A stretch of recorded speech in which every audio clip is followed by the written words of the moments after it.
This is The Good Government Show. I'm finishing up 20 years of government service, the back half of my career. First half, I was a technologist, an entrepreneur. Like a lot of folks, I came into government post 9/11, came in 2005, wanting to be a part of something bigger than myself, part of the solution. I was the Assistant Inspector General for Cyber Assessments and Data Analytics at the Department of Energy. I want to do my job. I believe in the mission of efficiency and effectiveness. My job is fighting fraud, waste, and abuse, and I'm into it. I want to do that. After 20 years, there's a degree of discouragement, disillusionment, disappointment that we're not further along. Transparency, participation, collaboration drives trust. That's the lifeblood. One of the best parts of hosting The Good Government Show is getting to meet people in government you don't normally get to meet. On today's episode, we're going to meet one of those guys. Welcome to The Good Government Show. I'm Dave Martin. First, help us share the message of good government by liking us and sharing us where we are on social media. Make sure to review us and send our show everywhere. We all need to talk about good government. Kshemendra Paul recently retired from public service. His last job was Assistant Inspector General for Cyber Assessments and Data Analytics. His job was to make sure the department ran well and to root out fraud, waste, and abuse. That's the job of an inspector general. It was the last of 6 different positions he held in federal government. However, the current administration decided to remove some 18 top inspector generals from across multiple agencies. That, as you will hear, is not good government. Listen to what someone with 20 years' experience in government has to say about the role of Inspector General. When we lose people like Kshemendra Paul in government service, we all lose. I got to talk to him recently at the annual conference for the National Academy of Public Administration. He's now a fellow there. This will allow him to pass on his experience to a new generation of public servants, and that's good government. And that's coming up after this. We have a new partner here on The Good Government Show, HelloNation. This is a new digital magazine that showcases the best of cities across the nation. We'd all prefer if good news traveled faster. At HelloNation, positive stories don't just get told, they get amplified. HelloNation helps businesses, leaders, and communities share positive stories that matter, building trust, credibility, and meaningful connection. Through professionally produced podcasts, digital features, and targeted distribution, HelloNation positions you as the answer regular folks are looking for, while expanding and scaling your digital footprint across the platforms that people trust. Good news deserves momentum. Your city or your business can help spread the word of good news across the nation. At HelloNation, they don't just have advertisers, they have advertisers. Editorial content from trusted community leaders and cities that are helping spread the good news. Let HelloNation lift you up and lead the conversation. Visit HelloNation.com to learn more. Once you wrap up this episode of The Good Government Show, give a listen to our friends over at Good News for Lefties. This daily podcast highlights news stories that show there's more good news out there. Other people in government are really trying to do the right thing. That's Good News for Lefties. Listen where you're listening now. Welcome to The Good Government Show. I'm happy to have with me as my guest, Kshemendra Paul. He's a former Inspector General with the Department of Energy and a new fellow at the National Academy of Public Administration. We're here at the National Conference. Welcome to the show. Dave, thank you for having me. I really appreciate it. I am here in my personal capacity. Right. Want to just make that clear? Yes, former. Yeah, I'm eager to talk to you and your audience. Good. So you have quite a background in government service. Give our listeners a resume. Tell us who you are. Sure. I'm finishing up 20 years of government service, the back half of my career. First half, I was a technologist, an entrepreneur, spent time in the San Francisco Bay Area. Had some success, but came back east to raise kids close to family with my wife. Like a lot of folks, I came into government post 9/11, came in 2005, wanting to be a part of something bigger than myself, part of the solution. Came into the Department of Justice. I was the chief enterprise architect there, worked there for 2 years. Pioneered something called the National Information Exchange Model, law enforcement, counterterrorism, data standards across the country. Based on that success, I got pulled up to OMB as the... Let's slow down. Yeah. That sounds like a big thing. What did you actually do? Because one of the problems at 9/11, that 9/11 exposed was the different agencies weren't necessarily talking to each other. Did you fix that? I contributed to that with a lot of other stakeholders and fellow travelers. The key innovation with the NIEM, National Information Exchange Model, was the approach we took to governance. How do we collaborate? How do we agree on common minimum standards so that we can speak the same language when we share information for effect to be able to protect people? So it was a semantic interoperability, like a Rosetta Stone, if you like, for IT systems, but across multiple levels of government, across sectors of government, related to, directly related to the challenges of post 9/11. Did you find everyone was working nicely together? My superpower is I know how to get in front of a parade. I think I was able to. There was a lot of emotion, a lot of energy, good energy. People did want to fix the problem. Right. My contribution was to bring everybody together, state and local stakeholders, federal stakeholders, and deliver a program. And these are all people in government service who were trying to make a difference. At all levels of government. I was in the Department of Justice, but I worked with the departments, the Attorney General's Advisory Committee, the Global Justice Information Sharing Initiative. I worked with partners over in Homeland Security, a new agency at the time that were coming together. And so NIEM is still in operation today. Okay. It's the largest. So you got in front of the parade and the parade still continues? Yeah, the parade's continuing, and I'm still, involved with them. But, after a couple of years, I got pulled up to OMB at the end of the Bush administration, federal chief architect. Management and budget. Yeah, the Office of Management and Budget within the White House. Right. The management side. Was there for 3 years, 2 administrations, 4 budgets. Left that role under President Obama. I was designated by the president as the government-wide lead for information sharing. Working, again, the same 9/11 kind of issues, but this time as the executive branch lead. Is this all good government? This is great government. This is government reform. This is knitting together an architecture that protects privacy, civil rights, and civil liberties, but at the same time ties together 1 million officers into, law enforcement into a common architecture that keep our communities safe.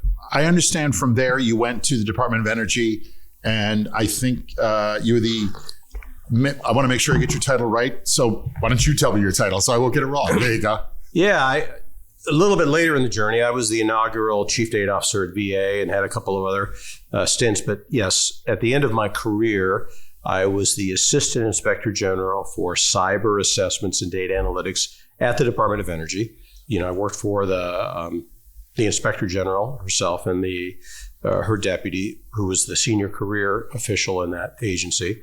We had oversight over the programs and operations of the entire Department of Energy, the national labs. That includes the nuclear weapons complex, the science complex, the environmental mission. So there's been a lot of news about inspector generals. A lot of them have left. A lot of them have been let go. A lot of them have been slashed. What does that do to the agencies they serve? And again, I'm speaking in my personal capacity, not on behalf of any government agency, but it's viewed as a blow to the independence. So key to the Inspector General complex, and it was President Carter that signed the legislation to define the modern Inspector General complex across the government. The key is independence. We are part of the establishment. We have access to the information, the books and records at the same level as the Secretary of the establishment. Okay. But we are, as an IG, as an Inspector General, you make independent determinations of risk. It's all risk-based. And then you do your oversight, whether it's inspections, investigations, or audits. How important is it that you're independent? It's critical. It makes all the difference. That was the key innovation that President Carter pushed with the Inspector General Act. Now, because we're independent, we're able to provide that objective, nonpartisan view. We're able to call balls and strikes. I say we, but the Inspector General Corps, looking at the programs and operations of the department. We're able to, again, in a risk-based way, using standards. We have standards the Inspector Generals do around how you do investigations, how you do audits, how you do inspections, to make sure that they're high quality, independent, objective, and fair, and provide that feedback back to the administration, the agency leadership, and the Congress. Right, that's the other thing that is kind of unique about IGs is there's a dual reporting relationship where we are part of the establishment, part of the agency, but we also share the information that we generate, the reports and the like, with the Congress. And without that, if there are new inspector generals, independent inspector generals, does that hurt government? And more importantly, does that hurt the citizens? So my former colleagues are doing their level best, and there are still inspector generals, a very small number that are still in the job. Can't be easy. It creates a headwind. It creates a challenge, in my view. Okay. Again, in my personal capacity, I think that's absolutely the case. I think there's probably a lot of people who, maybe heard the title inspector general, but didn't really know what it was until all of a sudden several got fired, slashed, removed, quit. What's the role? Well, we're supposed to help identify fraud, waste, and abuse, but also promote efficiency, economy, and effectiveness in the establishments we are a part of, right? So we do that through audits, performance audits, looking at programs and how they're operating. Can they be more efficient or effective, or is there fraud, waste, and abuse? We do it through inspections that are predicated by a hotline complaint, things like that. We also are a law enforcement entity. We do investigations.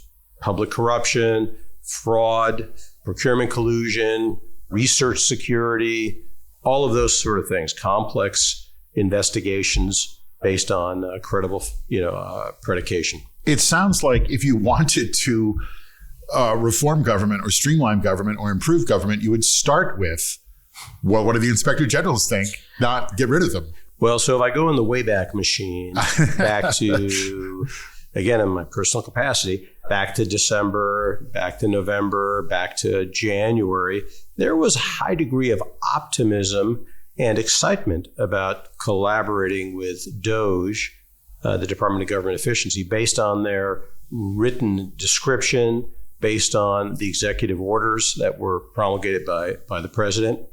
DOGE in practice was a little different than perhaps I understood DOGE to be in the documents that described its creation. Yes, we were very excited. I can speak, I think, on behalf of a lot of my colleagues across the government with the idea that our focus area, our mission of, in many ways, the IGs were the OGs, the original gangsters, if you like, of efficiency. You seem like a gangster. Good. All right. Yeah. Thank you. I appreciate that. All right. Together with our colleagues in the General Accountability Office, we have a lot of insight into opportunities to improve. A lot of that is in our products, the products that we produce, but they're standards-based. There's a certain tone that's taken that's, think about the classic GAO report headline, right? Problems exist, progress made, opportunities to improve. Right. Right. We have to write that way because we're fair and even-handed, but at the same time, IGs and GAO have a deep understanding of the risks of the programs and operations in a department.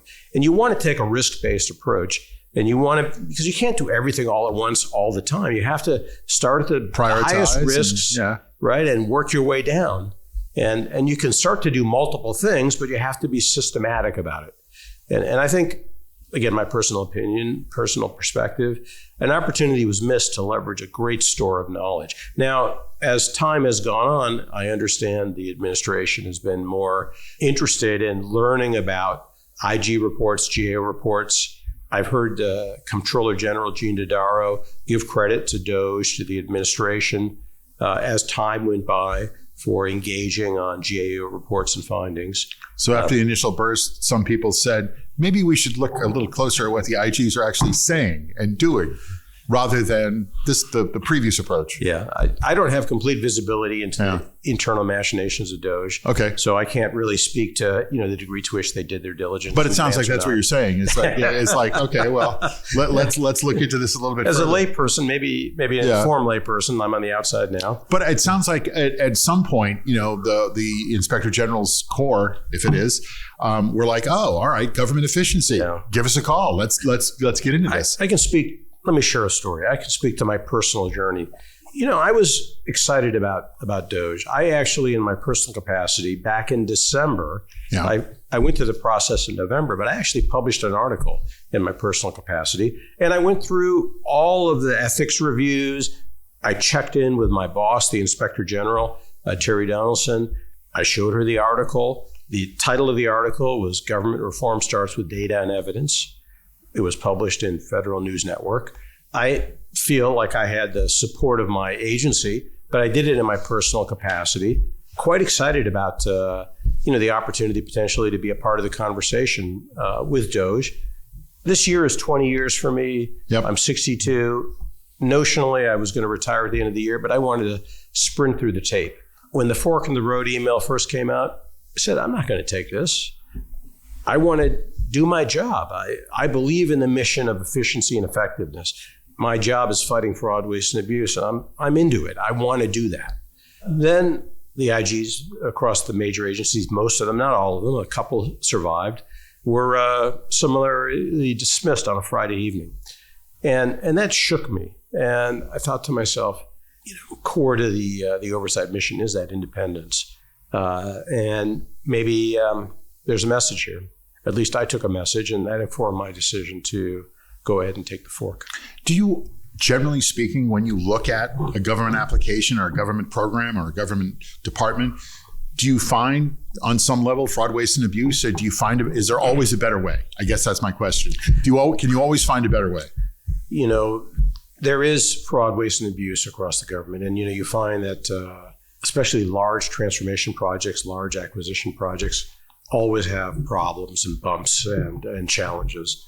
And I think everyone acknowledges that. I think the vast majority of the public servants that I had the privilege to work with over my 20 years, they take the public integrity, the public service mission seriously. That's why they're there. But in any large organization, you're going to get dysfunction. You're going to get folks. Nothing's flawless. Nothing's perfect. Folks that, fall to temptation. That's why it's so important that the tone at the top is set, that it's reinforced by leadership, that, fraud, waste and abuse aren't accepted, that we want to do things in the proper way. We want to follow procedures and the like. Here at the conference, we're talking about the need to reform, perhaps even reboot public administration. I think there's a lot of value in the message we're hearing here at the National Academies Conference on both of those scores. And I think it has to be done carefully, and it has to be done with a public integrity, public service, mission, service to citizen focus. Are you optimistic? Do you see a way out? Do you see a path forward? I wouldn't have stayed 20 years in government if I wasn't optimistic. Okay. Working government reform, leveraging data, information sharing, and technology. So yes, I'm optimistic. I'm also clear-eyed. After 20 years, there's a degree of discouragement, disillusionment, disappointment that we're not further along. At the same time, it's a complex world we live in. Sure. Right? The political polarization, the relentless march and accelerating march of technology and information, sharing and information technology is expressed in social media, in cloud computing, with artificial intelligence. It's just going faster and faster, and any large institution struggles to keep up. But I am optimistic. I do appreciate what this administration has done to dramatically advance the conversation around reforming government, rebooting public service. I'm not going to get into, my thoughts on specifics, but I feel like the window of what's possible has opened up dramatically. Well, it certainly in the last has 10 months. Started a conversation about We got to make changes. Well, okay. And then how we make those changes is where the fault line is. Yeah. But certainly there's a conversation around, hey, we got to make change. And I'm an almost right? former Fed, exactly. And I really want to, use the moment to bring in our state and local, tribal, and territorial partners, kind of a whole of government, whole of society approach on public service. It's one of the things I love about this conference and the National Academy is that a third of its members are state and local government, a third are federal government, a third are academia. And within that, there's nonprofit, and civic society types also. But it's the right kind of mix to have that conversation and the incredible diversity of viewpoints to have that conversation, to contribute to it at least. I do want to go back to something you said early on. You said the first half of your career, you were a data guy and you were doing, data research, and then you got into government. What made you get into government? Yeah, so that's interesting. My very, very first job was a student intern at the National Bureau of Standards in a chemical kinetics lab, running recycled oil samples to help, that was your first job? Yeah. I was a lab technician, and so I was just an automaton, lowest of the low. But that was my exposure to public service. I walked away from it. Never thought I would look back. I was a tech guy. Grew up in the 70s, so I got enamored with the personal computer revolution and all that. So I went to California. But yeah, the events of 9/11 really shook me. I didn't know how to contribute at the time.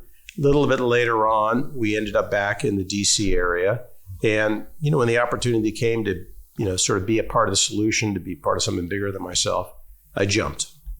And then 20 years later? 20 years later, here I am talking to you. Here we are talking at the National Academy of Public Administration when you're a fellow. All right. That was the easy part. We're going to get to the hard part in just a minute. The Good Government Show is sponsored by Our. That's OUR for Our Community. Get involved. We hear that all the time from government leaders. Our co-brands with your government's name and logo. Your staff and the people you serve are connected and part of your community. From any device, your members provide reliable data and meaningful feedback. Ask a question like, do we want more parkland or better homeless services? More engaged conversations come through the Our app. Visit Ourco, that's OURCO.com, and book a demonstration. After you get done with this episode, hear more good government stories with our friends at How to Really Run a City. Former mayors Kasim Reed of Atlanta and Michael Nutter of Philadelphia, and their co-host, journalist and author Larry Platt, talk with guests and other mayors about how to really get stuff done in cities around the nation. Check them out where you're listening now or through their nonprofit news site, thephiladelphiacitizen.org/podcasts. So we put together a questionnaire to get to the heart of your thoughts on government. You 20 years in, various levels, including the Department of Energy. What is good government? Good government is government that's transparent. It's government that's participatory, right? It's government that's collaborative. It's open government. It's government that's responsive to the citizens. It's government that does a effective job of managing resources, money, IT, cybersecurity, things like that. The key is the transparency. I think people are open to seeing experimentation, potentially seeing failure, but they want to know that if you're going to do an experiment, you have to be transparent about it. You have to say it up front. You can't say it after the fact.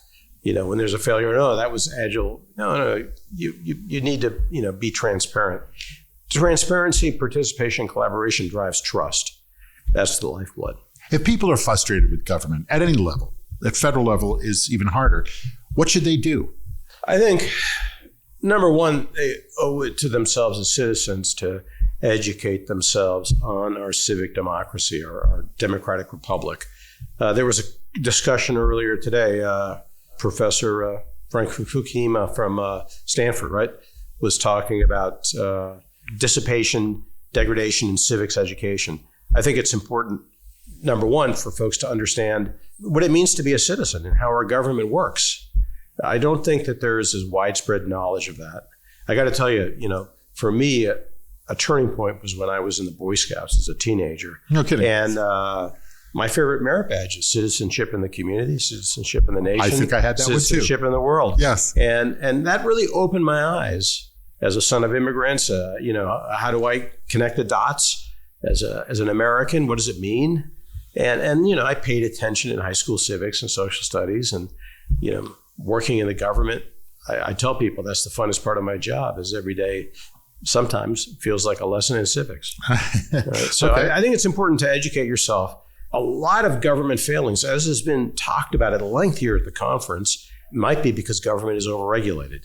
And, a lot of government failures might be transference. When people think about failures in government, maybe they're thinking about the Congress or their political leadership, not, the public administrators that are trying to implement and faithfully execute the laws. You talked about, 9/11 was sort of a turning point for you that, made you want to work with the government and help. But who inspires you?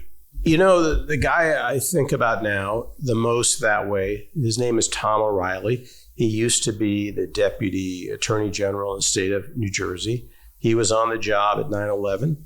He, with the governor and, the Attorney General at the time, received 900 bodies at Liberty State Park across from Lower Manhattan. He, in turn, led reforms and enhancements in the state of New Jersey. And then he came into the government and was a key partner of mine. He worked in the Bureau of Justice Assistance. So as I was working the state and local collaboration, data standards, the National Network of Fusion Centers, the Nationwide Suspicious Activity Reporting Initiative, the back end for See Something, Say Something. He was tireless and my indispensable partner, my big brother, my guide. I'm not a law enforcement guy. I'm not a Homeland Security guy. I'm an IT data guy. But he was all of that. And Tom became a guide for many of us in the community. He unfortunately passed away many years ago, right at the beginning of COVID. Not from COVID, but right at the beginning. And, okay. So he's my inspiration. Did you see yourself? You said your first internship was working for the government. Did you think that you were going to go into public service? Were you in student government? Were you president of your class?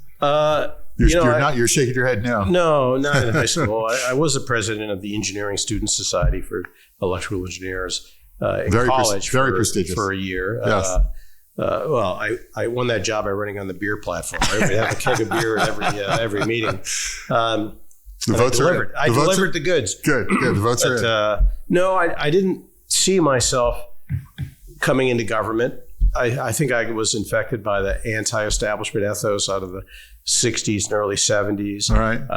That morphed into the personal computer revolution, and that's kind of was my North Star.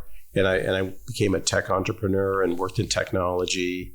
But yeah, I got to midlife and, was looking to do more. And, 9/11, as we talked about earlier, kind of redirected me. 20 years in government at different levels in the federal government and Assistant Inspector General for the Department of Energy.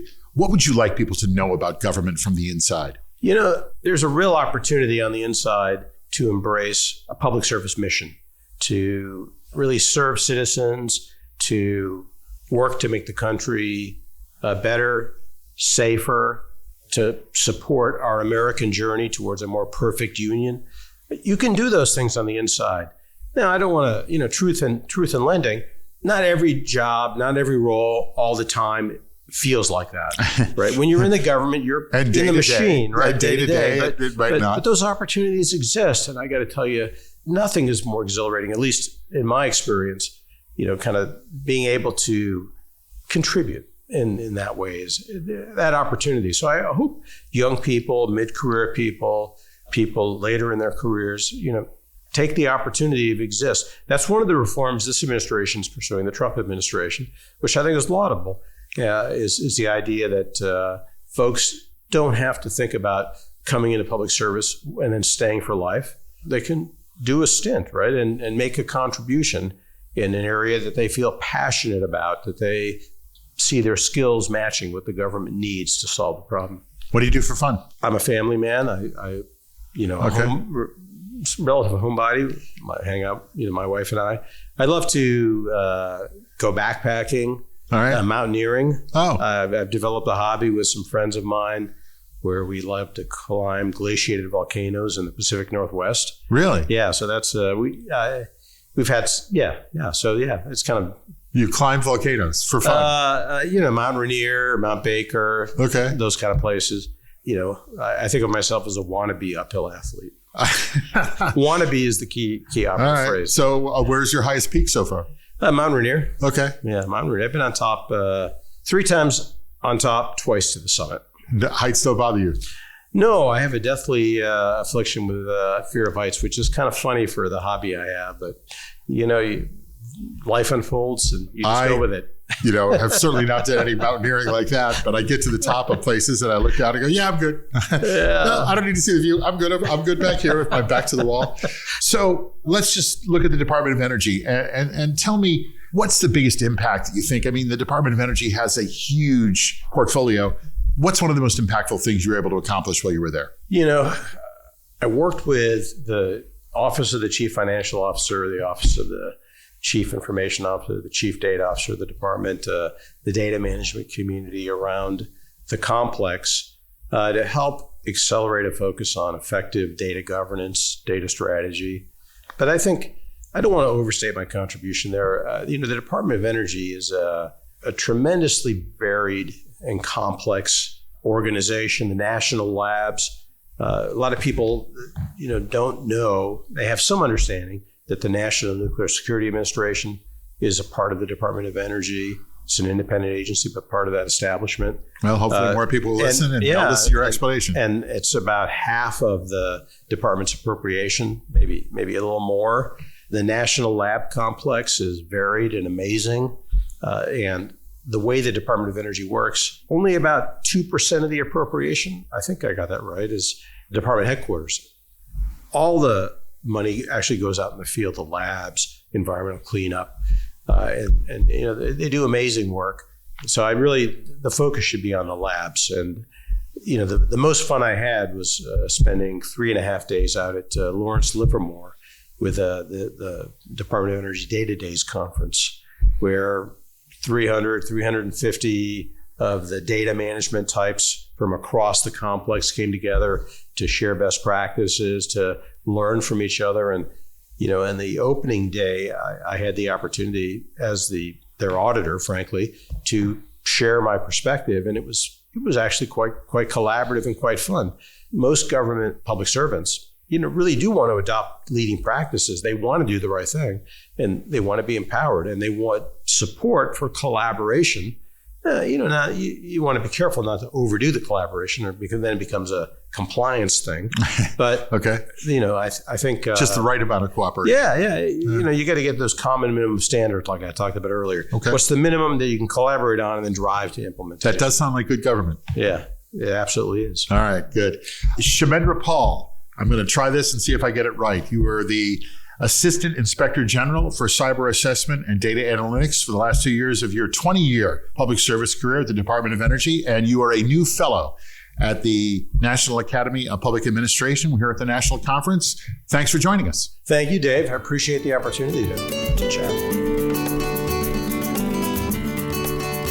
Want to hear more about good government? Check out another show I host, Leading Iowa, Good Government in Iowa Cities. I host the show with Brad Kavanaugh, Mayor of Dubuque, Iowa, and the immediate past president of the Iowa League of Cities. Together, we talk to leaders in Iowa cities. We talk about what works and what good government looks like in Iowa. Join us right here where you're listening now. That's Leading Iowa, Good Government in Iowa Cities.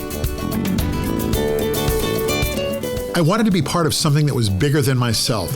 That's what we need from someone in government service, the idea that you're part of a group, working with a group to improve the nation and serve the people. Listening to him talk about the people he worked with, he said they believe in public integrity. That's good government. A really good conversation with Kshemendra Paul, a former U.S. Department of Energy Inspector General, and good insight into what that job is all about.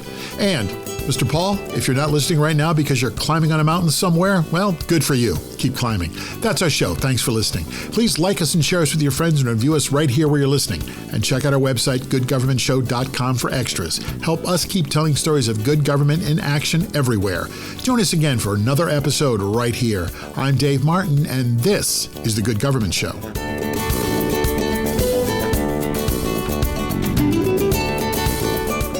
The Good Government Show is a Valley Park production. Jim Ludlow, Dave Martin, that's me, and David Snyder are the executive producers. Our show is edited and produced by Jason Stershic. Please subscribe, then share us, and like us and review us. That's the best way to make sure we're able to keep telling these stories of our government working for all of us. Then listen to the next episode of The Good Government Show.